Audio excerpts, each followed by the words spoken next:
नमस्ते साथियों। पेश है आज की मोटिवेशनल स्टोरी या प्रेरणादायक कहानी। कहानी का शीर्षक है बहू की होशियारी। धवला नगर में चंद्र नाम का एक व्यक्ति रहता था। वह बड़ा मेहनती था। उसके 7 बेटे थे। वे भी अपने पिता की तरह खूब मेहनती थे। चंद्र की पत्नी का देहांत हो चुका था। 7 बेटे और चंद्र राजा के यहाँ नौकरी करते थे। राजा उन्हें रोजाना उनकी मेहनत के बदले केवल 5 सेर जौ के दाने देकर टाल देता था। घर आकर वे स्वयं अपना भोजन बनाते थे, लेकिन इतने कम अनाज में उसके परिवार का भला नहीं होता था। चंद्र के परिवार में अच्छी खुराक वाले सदस्य थे, इसलिए कम खाने में हमेशा वे भूखे ही रह जाया करते थे। कई बार चंद्र के मन में राजा की नौकरी छोड़ने का विचार भी आया, किंतु यह सोचकर वह अपने विचार को मन से त्याग देता था कि यदि वह नौकरी छोड़कर किसी दूसरे शहर में जाकर नौकरी करेगा तो राजा अवश्य उसे तलाश करवा लेगा और फिर उसको उसके परिवार सहित सूली पर लटकवा देगा। एक दिन चंद्र भोजन तैयार करने के लिए चूल्हे में आग दहका रहा था कि पड़ोस की एक बुढ़िया ने उसे आकर समझाया, ये चंद्र, तुम्हारे 7 जवान बेटे हैं, फिर भी तुम यहाँ चूल्हा झोंकते हो। तुम अपने बड़े बेटे की शादी क्यों नहीं कर लेते? घर में एक बहू आ जाएगी तो कम से कम तुम लोगों को चूल्हा तो नहीं जलाना पड़ेगा। उस बुढ़िया की बात को शायद ये मालूम नहीं था कि चंद्र के बड़े बेटे नंद किशोर की 2 साल पहले ही शादी हो गई थी। उसने इसलिए चंद्र से ऐसा सवाल किया था। तब चंद्र ने बुढ़िया को बताया, चाची, नंद किशोर की शादी की हुई तो 2 साल बीत चुके हैं। मगर उसने अपना वाक्य अधूरा छोड़ दिया और फिर चूल्हे में फेंक मारने लगा। और क्यों रे, क्या हुआ चंद्र, मुझे भी तो बता, क्या बात हुई? बुढ़िया ने उत्सुकता बस पूछा। क्या बताऊं चाची, चंद्र ने बड़ा सा मुंह बनाकर कहा। उसकी बहू अपनी माँ के घर पर ही है। माँ के घर क्यों? तूने वहाँ उसे क्यों छोड़ रखा है? तू अपने बेटे से कहता क्यों नहीं वो उसे वहाँ से लेकर आए? बुढ़िया ने चंद्र को सुझाव दिया। कैसे लाए चाची? हमारे घर में तो एक चारपाई तक नहीं है जिस पर वह बेचारी आकर बैठ भी सके, और फिर नंद किशोर के पास ऐसे कपड़े भी नहीं है चाची जिन्हें पहनकर वह अपनी ससुराल जा सके। अरे वाह रे चंद्र वाह, बस इतनी सी बात है? मैं तो समझी थी कोई बड़ा बखेड़ा है। चल, तुम्हें मैं कपड़े दूंगी, तुम नंद किशोर को उसकी ससुराल भेजने का प्रबंध करो। भगवान ने चाहा तो सब ठीक हो जाएगा। यह कहकर बुढ़िया अपने घर चली आई। और उसके बाद चंद्र की समझ में बुढ़िया की बात आ गई। उसने कपड़े लेकर अपने बेटे नंद किशोर को कपड़े पहनाकर ससुराल जाने के लिए कहा तो वह तैयार होकर चला गया। ससुराल में उसकी खूब आवभगत हुई। 3 दिन तक वहाँ रहने के बाद नंद किशोर अपनी बहू को लेकर अपने घर की तरफ चल दिया, परंतु रास्ते में उसने सोचा कि उसके घर में तो कोई चारपाई भी नहीं है जिस पर वह अपनी बहू को बैठा सके। तब उसके दिमाग में एक युक्ति आई। उसने अपनी पत्नी को सीधा बुढ़िया के घर ही उतार दिया, और जब वह अपने घर खाली हाथ आया तो चंद्र ने उससे उसकी पत्नी के बारे में मालूम किया। तो उसने सब कुछ अपने पिताजी को बता दिया कि उसकी पत्नी को उसने चाची के घर में छोड़ दिया है। फिर वे राजा के यहाँ नौकरी करने चले गए। बुढ़िया ने नंद किशोर की पत्नी की खूब खातिरदारी की। फिर वह बोली, आओ बेटी, मैं तुम्हारे घर छोड़ रहा हूँ। बुढ़िया की बात सुनकर नई नवेली बहू को बड़ा आश्चर्य हुआ। वह सोचने लगी कि क्या ये उसका घर नहीं है।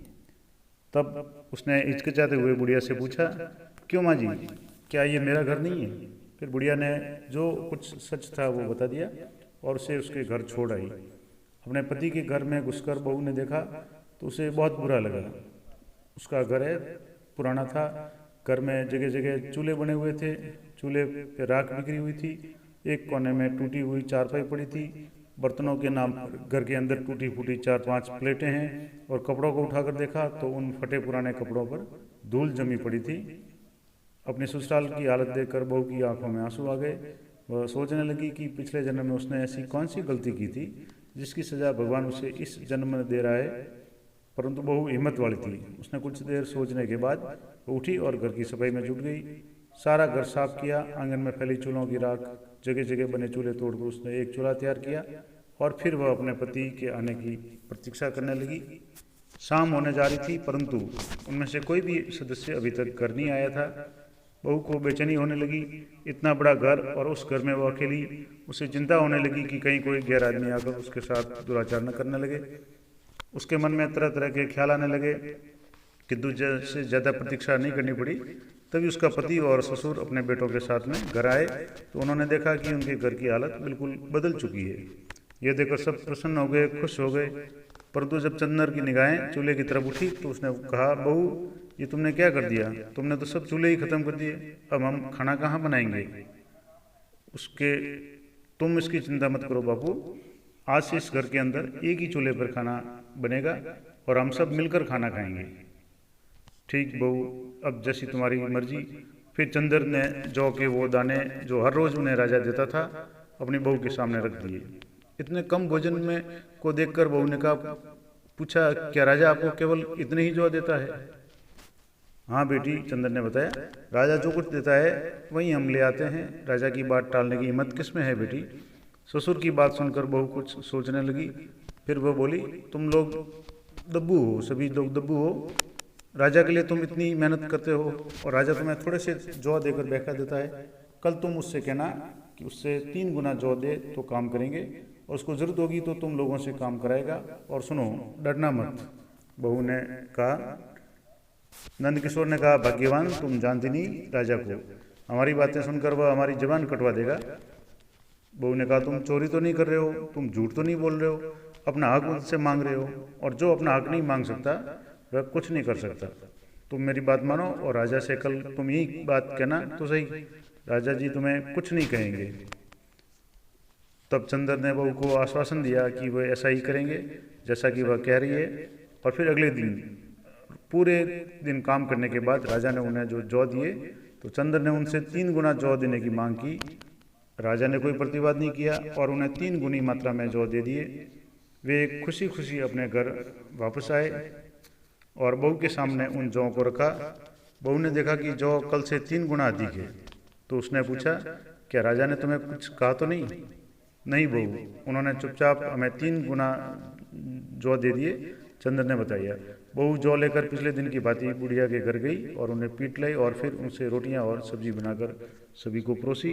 बहू होशियार थी, वह अकल से काम लेती थी। राजा द्वारा दिए गए जौ में से वह आधे जौ बचा कर रख देती थी।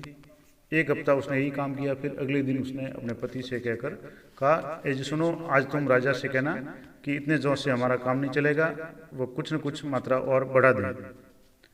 शाम को काम से निपटने के बाद बाप बेटे राजा के पास गए तो उनके सामने अपना प्रस्ताव रखा, तो राजा ने बिना भूपटाक के जौ की मात्रा फिर से 3 गुना कर दी। वे जौ लेकर घर आए।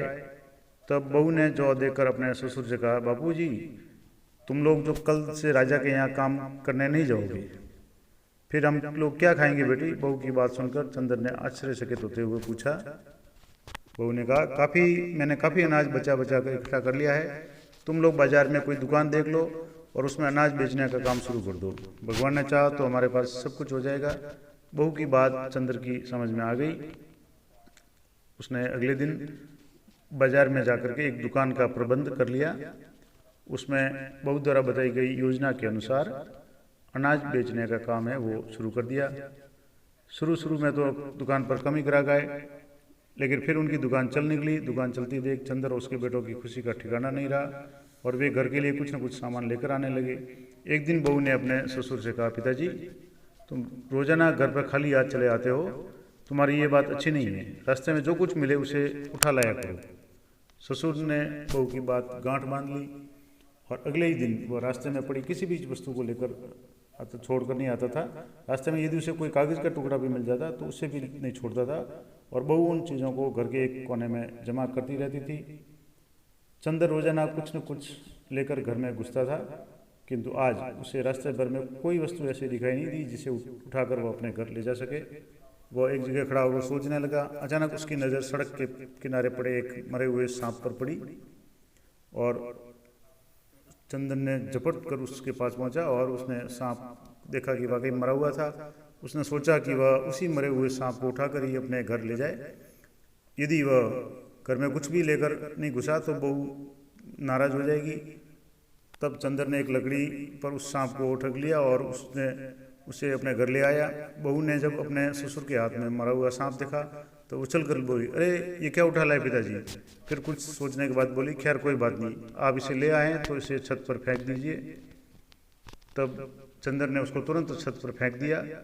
अब ये संयोग ही था कि एक चील रानी का हार अपनी चोंच में दबाए उड़ रही थी और उसने छत पर सांप देखा तो वह तुरंत वहाँ उतर आई और चील ने हार तो छत की एक तरफ फेंक दिया और मरे हुए सांप पर झपट पड़ी। वह सांप को उठाकर आकाश में उड़ गई।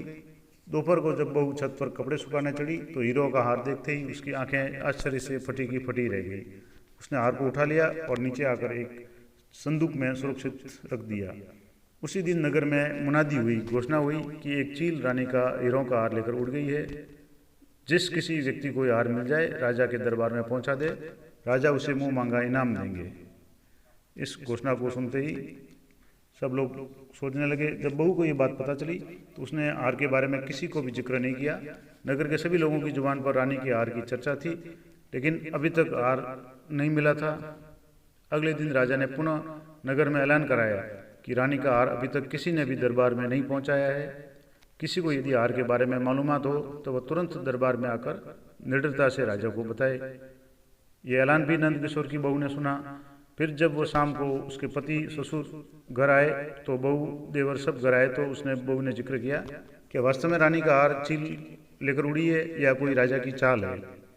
तब ससुर ने कहा, बहू की बात सुनकर चंद्र ने कहा, नहीं नहीं बहू, राजा इतना झूठा नहीं है, हम उसे जानते हैं, वह झूठ नहीं बोल रहा। हार वास्तव में चील ले उड़ी है। और फिर राजा को उसके ज्योतिषियों ने बताया है कि हार किसी की छत पर है। बहू बोली, नहीं पिताजी, ज्योतिषी झूठ बोल रहे हैं, हार राजा के महल के पीछे कूड़े के ढेर में दबा हुआ मिलेगा। बहू ने बड़ी चालाकी से कहा, तुम्हें कैसे मालूम बेटी कि हार कूड़े में मिलेगा? चंद्र ने उत्सुकतावश पूछा।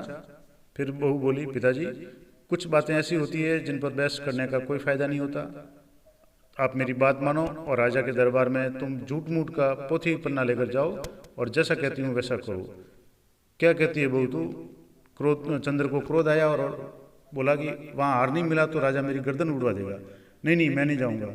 चंद्र श्याम कर पीछे मुड़ गया। फिर उसने, मैं तुमसे कह रही हूँ कि तुम्हें कुछ नहीं होगा। बहू ने अपने ससुर को खूब समझाया। फिर चंद्र ने बहू की बात मान ली और एक कागज़ की पोथी लेकर वह राजा के दरबार में पहुंचा। वहाँ उसने निडर होकर झूठ मूठ की पोथी राजा के सामने खोली और उसमें देखकर वही बातें अपने मुंह से कही जो उसके बेटे की बहू ने उसे समझाई थी। इधर बहू उस हार को राजा के महल के पीछे कूड़े में डाल आई। चंद्र की बात सुनकर राजा ने अपने सिपाहियों को महल के पीछे कूड़े के ढेर में हार ढूंढने का आदेश दिया। संयोग से हार सिपाहियों को मिल गया। हार दरबार में लाया गया। उसे देखकर राजा सहित सारे ज्योतिषी चंद्र की भविष्यवाणी को मान गए कि उसकी बात सही होगी। वे नहीं जानते थे कि ये अनपढ़ गंवार आदमी इतना विद्वान हो सकता है। राजा ने उससे कहा, चंद्र, हम तुम्हारे काम से बहुत खुश हैं। अब तुम हमसे जो कुछ मांगना चाहते हो मांग सकते हो। अन्नदाता, मैं आपसे क्या मांग सकता हूँ? मेरी तो आपके सामने जुबान भी नहीं खुलती। मैंने तो हुजूर अपने कर्तव्य का पालन किया है। चंद्र राजा के सामने हाथ जोड़कर खड़ा हो गया। ऐसा कैसे हो सकता है? तुम्हें कुछ न कुछ तो अवश्य ही मांगना पड़ेगा, राजा ने कहा। राजा ने पुनः चंद्र से आग्रह किया तो राजा की बात सुनकर चंद्र बोला, सरकार, मेरे बेटे तो बहुत मूर्ख है, हाँ, पर मेरी पुत्र वधू बहुत योग्य है। मैं उससे परामर्श करके आपको बताऊंगा। ठीक है, तुम जाओ। तुम इसी समय बहू से पूछ कर आओ। राजा ने उसे घर भेज दिया।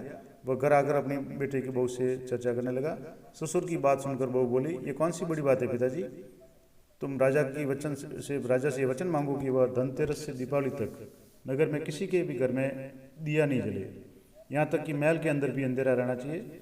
बहू की बात सुनकर चंद्र की समझ में बिल्कुल नहीं आई। वो सोचने लगा कि कहीं बहू का दिमाग तो खराब नहीं हो गया। दिवाली पर सबके घर अंधेरा कराकर इसको क्या मिलेगा? वो कहने लगा, बेटी, मेरी समझ में तेरी उल्टी सीधी बातें नहीं आ रही है। मैं ऐसी बात राजा से कैसे कह सकता हूँ? वह तो गुस्से में भरकर मुझसे पागल खाने में डलवा देगा। तुम घर पर बैठकर ही राजा के निर्णय की बात स्वयं क्यों सोच रहे हो? वह तुम्हें कुछ नहीं करेगा पिताजी। जाओ, जैसा मैंने कहा तुम वैसा ही करना। फिर चंद्र अपना सा मुँह लेकर दरबार में पहुंचा। वहाँ राजा ने उससे पूछा, कहो चंद्र, क्या सलाह मशविरा करके आए हो? सरकार, मैं जो कुछ सलाह मशविरा करके आया हूँ वह आप सभी आपके सामने बता दूंगा, लेकिन पहले आप मुझे वचन दें कि आप मेरी पूरी बात सुनेंगे। राजा ने हंसते हुए वचन दिया। फिर चंद्र ने कहा, महाराज, धनतेरस से दिवाली तक सारे नगर में अंधेरा रखा जाए। कोई भूलकर भी अपने घर में दिया न जलाए। आपके महल में भी अंधेरा रहना चाहिए। बस सिर्फ मेरे घर में घी का दीपक जलेगा। चंद्र की बातें सुनकर दरबार में उपस्थित सभी लोग व्यक्ति सोच में पड़ गए। फिर राजा ने कहा कि मुझे लगता है कि तुम्हारा दिमाग खराब हो गया है चंद्र, सारे नगर में अंधेरा कराकर तुम्हें क्या मिलेगा? तुम ये मूर्खता भरी बातें छोड़ो और कोई और अच्छी सी वस्तु मांग लो, मैं तुम्हें सब कुछ दे सकता हूँ। मगर चंद्र अपनी बात पर अड़ा रहा। उसने पुनः जोर देकर कहा, राजा से कहा, मैंने जो कुछ कहना था कह दिया, मैं इसके सिवा आपसे कुछ नहीं मांगूंगा महाराज। और राजा को चंद्र की बात माननी पड़ी। उसने उसे वचन दे दिया था और उसे अपने वचन की लाज रखनी थी। फिर राजा ने उसी दिन नगर में ऐलान करवा दिया कि आने वाली दिवाली पर धनतेरस से लेकर दिवाली तक कोई भी अपने घर में दिया नहीं जलाएगा और यदि किसी ने आज्ञा का पालन नहीं किया तो उसे मृत्युदंड दिया जाएगा। अब राजा की घोषणा से सब लोग घबरा गए और राजा के इस आदेश से सारे नगर में हड़कंप मच गया। लोग राजा और चंद्र को कोसने लगे, पता नहीं इन दोनों को क्या हो गया है। और राजा ने एक नौकर की बात मान ली। आज तक तो इस नगर में ऐसा नहीं हुआ, ये तो सरासर राजा की ज्यादती है। लोग बुढ़वा बोलने लगे, कोई कुछ नहीं, कोई कुछ कह रहा था, कोई कुछ, लेकिन उनकी बात वहाँ सुनने वाला कोई नहीं था। समय बीतता चला गया और धनतेरस का दिन भी आ गया। लोगों ने डर के मारे अपने अपने घरों में दीपक नहीं जलाए। पूरा गांव अंधेरे में डूब गया, नगर अंधेरे में डूब गया। केवल चंद्र के घर में घी का दीपक प्रकाशमान था। अब दिवाली का दिन था। लक्ष्मी जी अपने वाहन पर घूमने निकली। नगर में चारों ओर अंधकार फैला हुआ था। उनके साथ रिद्धि सिद्धि भी आए हुए थे। उन्होंने उनसे पूछा, आज दिवाली की त्योहार की धनतेरस है, लेकिन इस नगर में किसी ने भी दीपक तक नहीं जला रखा, आखिर क्या बात है? रिद्धि सिद्धि ने कहा, उन्हें सारी बात समझाई। सुनकर लक्ष्मी जी बहुत निराश हुई। वे अंधेरे में नहीं रुक सकती थी। उनके पास असमय ज्योति जलती रहती है। वे उजाले की खोज में उधर उधर भ्रमण करने लगी। फिर अंत में उन्हें चंद्र के घर में दीपक जलता हुआ मिला। वे तुरंत उसी घर में घुस गई और वहीं अपना आसन लगाकर जम गई। घर में सब सो चुके थे। केवल नंद किशोर की बहू नींद के कारण ऊँघ रही थी। कुछ देर के लिए उसकी भी आंख लग गई थी। फिर जब उसकी आंख खुली तो उसने अपने टूटे फूटे घर की जगह एक आलिशान कोठी देखकर आश्चर्यचकित रह गई। कोठी सभी आधुनिक वस्तुओं से परिपूर्ण थी। यह देखकर वह बहुत प्रसन्न हुई। उसकी युक्ति काम कर गई थी। फिर उसने अपने पति और ससुर को जगाया और फिर चंद्र ने अपने सभी बेटों को जगाया और सब अपने आप को टूटे फूटे घर की जगह आलिशान कोठी में देखकर हैरान हो रहे थे। उनकी समझ में कुछ भी नहीं आ रहा था, एकदम इतना बड़ा परिवर्तन कैसे हो गया। अचानक लक्ष्मी जी प्रकट हुई। उन्होंने बताया कि अब तुम्हारे दरिद्रता के दिन दूर हुए, अब तुम्हारे अच्छे दिन आ गए हैं, क्योंकि दिवाली के पर्व पर मैंने केवल तुम्हारे घर में दीपक जलता पाया और सारे नगर में अंधेरा था। इसलिए मैं तुम्हारे ही घर में आ गई। मैंने यहाँ आकर स्थायी निवास बना लिया है। लक्ष्मी जी की कृपा भरी बातें सुनकर चंद्र की समझ में आ गया कि उसके बेटे की बहू ने क्यों राजा से ये बात कहलवाई थी। सुबह को बहू ने अपने ससुर से दरबार में जाने को कहा, मगर चंद्र ने दरबार में जाने से मना कर दिया। फिर बहू ने उसे समझाया, पिताजी आप नहीं जानते, अब हमें राजा का गुस्सा भी तो ठंडा करना है। आप उनसे जाकर कहें कि मैंने 3 दिन तक नगर में अंधेरा इसलिए रखवाया कि प्रकाश युक्त घरों पर भारी आपदा आने का योग है, अतः अंधकार के कारण विपदा टल गई। फिर ये बात सुनकर राजा है प्रसन्न हो जाएंगे। बहू की बात सुनकर चंद्र दरबार में उपस्थित हुआ और बहू द्वारा कहे गए वाक्यों को उसने राजा के सामने दोहरा दिया। उसकी बात सुनकर राजा वास्तव में प्रसन्न हो गया और चंद्र को राजा ने बहुत सा धन देकर विदा किया। अब वे अपनी बहू की होशियारी और बुद्धिमत्ता के द्वारा खुशी खुशी दिन बिताने लगे। इस तरीके से इस कहानी से ये शिक्षा मिलती है कि परिवार में अधिक व्यक्तियों का होना अच्छा है, लेकिन यदि वे सब बुद्धिहीन हो तो उससे बड़ा कोई अभिशाप नहीं हो सकता। यदि उस परिवार में एक भी व्यक्ति बुद्धिमान है तो वह अपने पूरे परिवार की नाव को खींच कर ले जा सकता है। जिस प्रकार चंद्र के बेटे की बहू ने उसके घर की काया ही पलट डाली, उसी तरह से परिवार में अगर एक भी सदस्य बुद्धिमान हो तो सभी सदस्यों का कल्याण कर सकता है, उस परिवार का भला कर सकता है। तो मिलते हैं अगले प्रेरणादायक कहानी में। इस कहानी से समझ अगर आपको कुछ भी कमेंट करना चाहते हैं तो अवश्य करें। अगली वीडियो में मिलते हैं, तब तक जय हिंद, जय भारत।